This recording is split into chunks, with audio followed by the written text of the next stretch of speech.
Bom dia, povo de Deus, é isso aí, vamos estudar a palavra do Senhor, parte de quinta-feira, não por causa da sua justiça. Olha, o tema da justificação pela fé é central na religião cristã bíblica. O que diz as Escrituras? Abraão creu em Deus e isso lhe foi imputado para a justiça. Romanos capítulo 4, versículo 3. Uma escritora norte-americana chamada Ellen Goldwhite, profetiza do Senhor, diz o seguinte: que é a justificação pela fé? É a atuação de Deus abatendo até o pó a glória do homem, fazendo por ele aquilo que não está em sua capacidade para fazer por si mesmo. Quando o homem percebe sua significância, então está preparado para ser vestido com a justiça de Cristo. Então é maravilhoso ver a justificação pela fé. Mas olha só, ao considerarmos que em Deus, quem é Deus? Um ser santo, em contraste com quem somos nós, seres profanos, seria necessário um incrível ato de graça para nos salvar. E esse ato aconteceu na cruz de Calvário.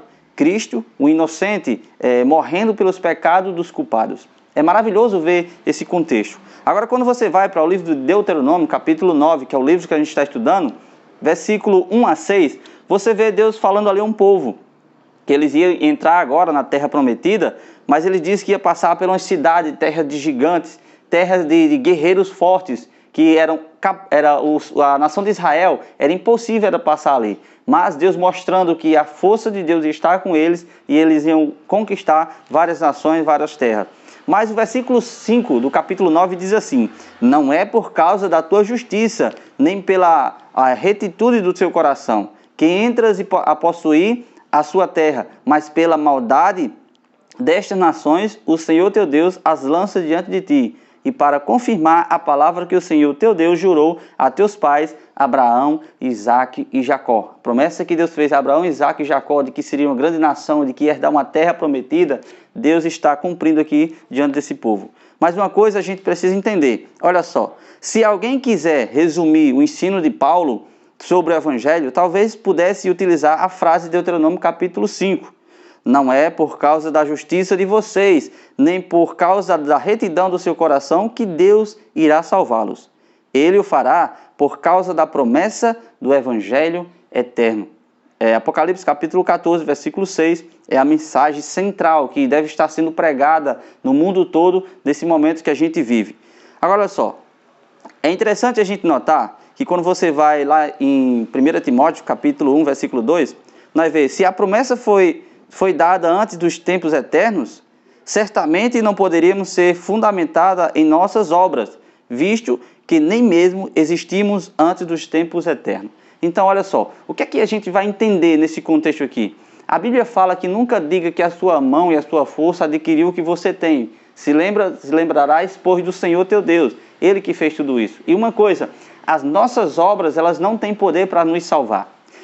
Em resultado com isso, olha só, em suma, apesar das nossas falhas, erros e teimosia, o Senhor fará essa obra maravilhosa por nós e em nós. Portanto, como resultado, o Senhor ordena que obedeçamos a Ele e às suas leis.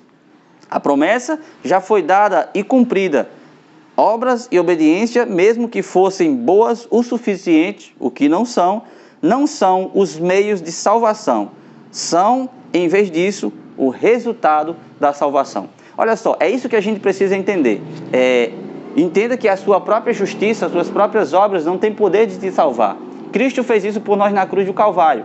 Em resposta a essa graça maravilhosa dada na cruz do Calvário, Cristo nos pede uma coisa: a obediência aos princípios da palavra dele. A obediência não quer dizer que as suas obras não quer dizer que vai te salvar. Você está salvo em Cristo Jesus, se aceitá-lo de todo o seu coração. Mas uma coisa, Cristo quer levar seres para morar com Ele nas mansões celestiais e transformar essa terra para a gente morar aqui eternamente. Eles querem pessoas obedientes aos princípios da palavra de Deus. Então que peça ao Espírito Santo, porque o Espírito Santo pode habitar em seu coração e você possa ser transformado e viver pela obediência em Cristo. E uma vez que você se sentir fraco e abatido, E se o coração estiver desesperado, não sabe mais o que fazer, não olha para o espelho não. Porque quando você olha para o espelho, você vê uma pessoa pecadora. Mas você olha para a pessoa de Cristo Jesus. Aí você vê possibilidade de sair dessa vida. Porque na verdade, nós mesmos não temos condições sozinhos. Precisamos nos humilhar, nos entregar completamente ao Senhor. Ele é a força que nos guia. Filipenses capítulo 4, versículo 3, o apóstolo Paulo fala assim: tudo posso naquele que me fortalece. Que Deus abençoe vocês nessa manhã. E eu convido vocês a orar nesse momento. Eterno Deus e majestoso Pai, queremos agradecer ao Senhor por essas palavras. Que Teu Santo e Bom Espírito venha habitar em nosso coração. Nos ajuda, Senhor, nesse dia, viver de acordo com a Tua palavra. Em nome de Cristo Jesus. Amém.